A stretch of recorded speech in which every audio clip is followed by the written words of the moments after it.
Okay, so I'll be covering part two of exception handling, and it will deal with errors versus exceptions. So both errors and exceptions are subclasses of throwable, which is the class that enables the use of catch, try, uh, throw. So arrows are usually intended to be fatal. They shouldn't be caught. Like there are things that like shut down the entire program. So typically, the error class is used by the JVM. It's used by the machine itself. You shouldn't, unless you know what you're doing, you shouldn't extend error. Exception classes belong in two categories. They're the checked exceptions and the unchecked exceptions, which are the unchecked exceptions belong to the runtime exception class. So the runtime and unchecked exceptions are synonymous with each other. So when you're using checked exceptions, you're obligated to throw an exception and then catch it.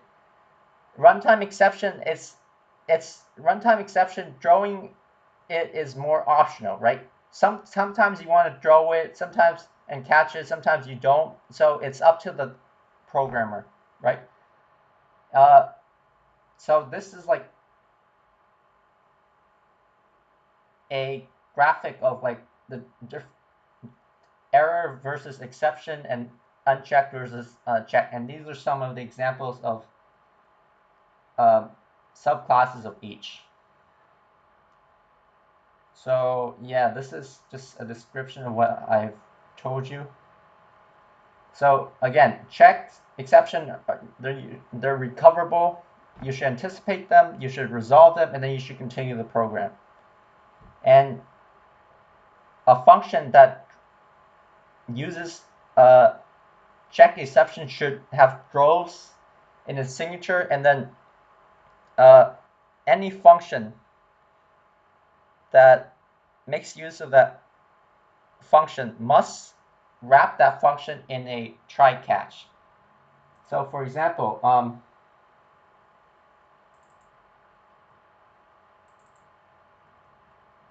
image IO read throws a see throws a IO exception, right? So I have to wrap in try catch, even though the catch doesn't really do anything because I know that I put my images in the correct place. So I'll show you what happens if I don't wrap in try catch.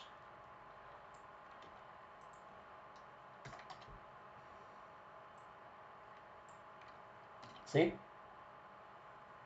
I'm given an error.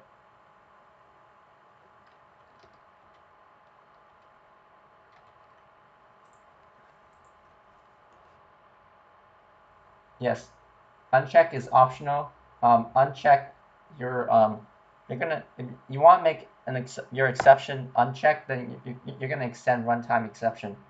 Otherwise, you just extend exception, and runtime exception itself is a child of the general exception class. And that's it. That's errors versus exceptions, runtime versus checked.